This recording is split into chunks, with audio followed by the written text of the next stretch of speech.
Et il y a des gens qui m'ont dit, il y a un mec qui m'a dit, je t'ai vachement apprécié, tu faisais une conférence sur l'ambition et tout ça, mais alors vraiment là c'est horrible, tu dis qu'il faut voter Front Populaire. Donc le mec en fait, ça lui permet de pas dire qu'il vote RN en fait. C'est un patron. Et les patrons sont de plus en plus séduits par le RN. Et c'est une catastrophe. C'est une séquence historique. On regarde qui fait quoi. Et prenez des noms. Prenez des noms, les amis. Retenez bien ceux qui vont faire le jeu de l'extrême droite. Ceux qui vont... Parce que c'est vous l'avenir, vous allez évidemment voter et vous impliquer. J'espère maintenant. Et du coup, commencez à voir qui est qui. Qui est Ciotti, commencez à faire des noms. Faites des noms. Vous avez là, une feuille blanche, un stylo. Et vous dites alors, Ciotti, qu'est-ce qu'il dit? Ah, Ciotti, il bosse avec le RN. Bon, on va le mettre chez l'extrême droite. Ok. Maintenant, lui, il dit quoi? Commencez, c'est la vie politique et peut-être que vous allez vouloir en être. Hein, vous devez savoir qui déclare quoi. Profitez de cette période pour voir les loups qui sortent du bois. Et c'est exactement ce que je fais. Ben oui, c'est ce qu'il faut faire. Je suis pas en train de vous dire faites des listes pour les partager entre vous. Fais une liste pour au moins que quand je te cite un nom, tu puisses comprendre ce qu'il a dit. C'est un moment historique. Après, ils vont faire semblant. Si jamais c'est la gauche qui passe, tous ceux qu'on dit vive le RN, ils vont dire non, j'ai jamais dit ça. Donc au moins vous pouvez les épingler et savoir ce qu'ils ont dans le ventre. Ciotti, on savait depuis longtemps qu'il était d'extrême droite. Mais là, il a fait son coming out. Luc Ferry, vous savez, le soi-disant philosophe, qui n'est pas du tout philosophe.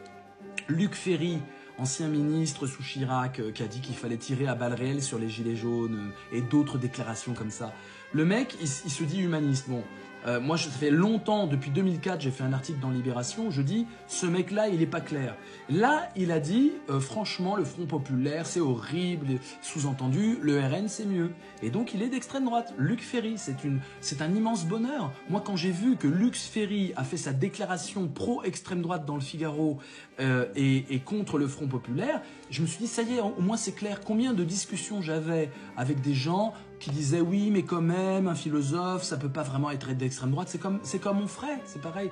D'ailleurs il dit quoi Onfray? Quelqu'un peut aller voir sur internet pour voir ce que Michel Onfray raconte en ce moment. Vous savez, le mec qui adorait Zemmour, qui est tout le temps maqué avec toutes les chaînes d'extrême droite du monde et qui se prétend anarchiste de gauche. Allez voir un peu ce que dit Michel Onfray. J'ai hâte d'entendre une déclaration de Michel Onfray, surtout qu'il a un magazine qui s'appelle lui-même Front Populaire, qui est un torchon d'extrême droite. Raphaël Antoven, bien d'extrême droite. Bah voilà, c'est très beau, il arrête pas de taper sur le Front Populaire. Il y a beaucoup de monde qui sort du bois. Là, j'ai lu un papier dans LinkedIn, où je suis beaucoup plus sérieux que sur TikTok, d'un ami qui est entrepreneur également, et qui dit, bon, moi je pense qu'il doit être de centre droit, j'imagine.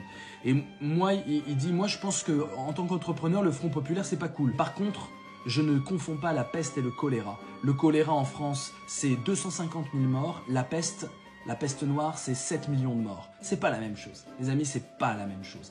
La peste et le choléra. Et selon lui, c'était pas du tout dans son intérêt de dire il faut voter Front Populaire. Moi, j'adore quand la gauche s'unit, j'adore, hein, mais c'est personnel. Mais il a dit, même si je sais que c'est pas dans mon intérêt, je ne vais jamais confondre. Ça s'appelle un cordon sanitaire. Vous savez, c'est comme quand il y a de la maladie, de la contagion. Vous devez mettre un cordon sanitaire pour pas qu'il y ait une contamination des idées. Mais il garde sa boussole politique. Il dit, je sais très bien que le RN, c'est pas du tout le même game. C'est un game où il y a de la guerre civile à l'horizon, où il y a de la mort, où on va prendre des gens, on va faire des ratonnades, ou comme ils le disent eux-mêmes à la suite des élections le 8 juin, on va casser du PD, on va casser des trans, on va casser des noirs. C'est ça que vous voulez comme France? C'est ça l'image de la France que vous voulez? Une France de la haine où on dénonce ses voisins? Une France où on attend que le voisin aille en prison pour prendre ses biens? Non mais c'est quoi ce délire? C'est délirant. On veut pas ça. On veut pas ça. C'est des traîtres à la France tout ça. C'est trahir la France, c'est trahir les valeurs françaises, c'est trahir la philosophie française. Moi j'aime la France. Je refuse que des soi-disant patriotes de mon cul, soi-disant patriotes, trahissent les valeurs françaises. C'est des traîtres à la France. Les fameux patriotes sont des traîtres à la France. La France ne s'est pas fait chier à essayer de sortir de la colonisation, à essayer de critiquer son histoire, de critiquer. Il y a encore plein de boulot, je suis d'accord avec vous. Mais au moins, la démarche, elle est là. Il y a des livres qui dénoncent ce que la France a fait dans les colonies. Il y a des livres qui sont publiés en France. Il y a des dictatures, il n'y a pas de livres comme ça qui sortent, hein, mes amis. Donc il y a des livres qui critiquent le colonialisme. Il y a même des courants. Donc c'est ça la beauté de la France, c'est qu'on accepte l'autocritique. Mais là, avec l'extrême droite, vous n'aurez aucune autocritique. Il y aura un parti, une voix, et tout le reste va être en danger, mes amis. En danger. C'est une vie de merde, hein, je vous jure. Lutter contre l'extrême droite, déjà, c'est pas le plus cool. c'est chiant, on a autre chose à foutre. On a à créer des conditions de vie, de bonheur, de joie. On a à créer des conditions où la terre est sauvée, où les animaux sont sauvés, où les êtres humains sont fraternels. Ça, c'est un combat. Mais lutter contre l'extrême droite, c'est chiant, c'est le b.a.-ba normalement. Donc, si on pouvait vite s'en débarrasser pour après faire les vrais combats, c'est-à-dire des combats sur l'avenir, essayer de penser le développement de l'humanité, le développement de l'intelligence, la lutte contre la pauvreté, la lutte contre les injustices. Si on pouvait lutter pour ça, ça c'est des combats de gauche. Mais le problème de l'extrême droite, c'est que ça nous renvoie à la case départ de la politique. Putain, faut lutter contre les fachos qui veulent tuer des Arabes. Merde, fait chier quoi. Oh, ça fait chier, on va le faire, mais c'est pas ça. Normalement, on pensait qu'on avait dépassé ça avec la Deuxième Guerre mondiale. On pensait que c'était fini. Ben non, les jeunes se sont fait avoir, ils se sont fait bardélaïser. Vous êtes fait bardélaïser, ceux qui disent vive Bardella.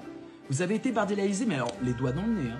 Alors là, c'est même pas méthode voyoute, c'est trop facile. Le mec, il a rien fait, il était là, il a rien dit, voilà.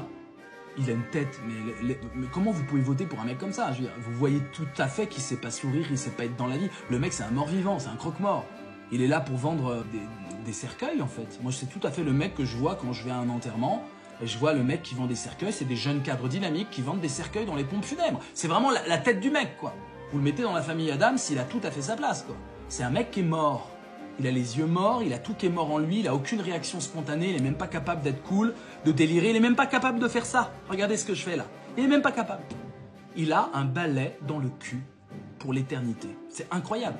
Vous avez voté pour un mec qui a un balai dans le cul, c'est-à-dire une rigidité existentielle pour l'éternité. Et vous avez voté pour ça, les amis. Mais ressaisissez-vous. Mais ressaisissez-vous. On ne peut pas voter pour un balai dans le cul, c'est pas possible. On vote pour des gens qui sont un peu dans l'émotion, dans l'empathie. Un peu de je comprends, un peu, mais pas des gens qui sont complètement. On dirait que Le Pen a mis son poing dedans et que c'est en agitant la main, c'est sa bouche qui parle, quoi. Excusez-moi l'image, mais c'est Kermit, quoi. Vous avez voté pour Kermit. Et encore, Kermit est plus drôle, hein. Eh ouais, Gabin. C'est dur ce que je dis, hein.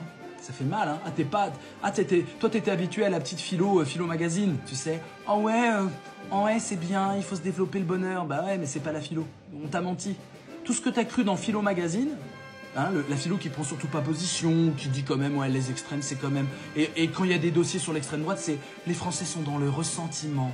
Oh, ils ont du ressentiment. Oh oui, ils sont pas compris. Et à chaque fois, Philo Magazine, c'est ça. Mais non, pourquoi on n'analyserait pas politiquement les choses? La philo, elle est politique, les amis, sinon ça sert à rien. À quoi sert la philo si elle peut pas nous aider à voter?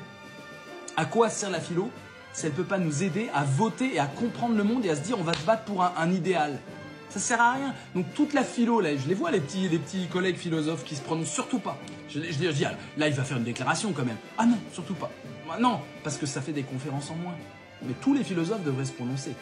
À quoi ça sert de se dire philosophe si on n'est pas capable de dire moi, politiquement, je me situe ici? Mais tes livres, ils sont faits de quoi alors? Tes livres, ils sont faits de quoi? De comment se gratter l'oreille pour être heureux? Ah, je suis heureux, je me gratte l'oreille. Ah, ça c'est très profond philosophiquement. La beauté de tout ça, c'est que ça se voit. On dit les masques tombent. C'est hyper intéressant. Les masques tombent.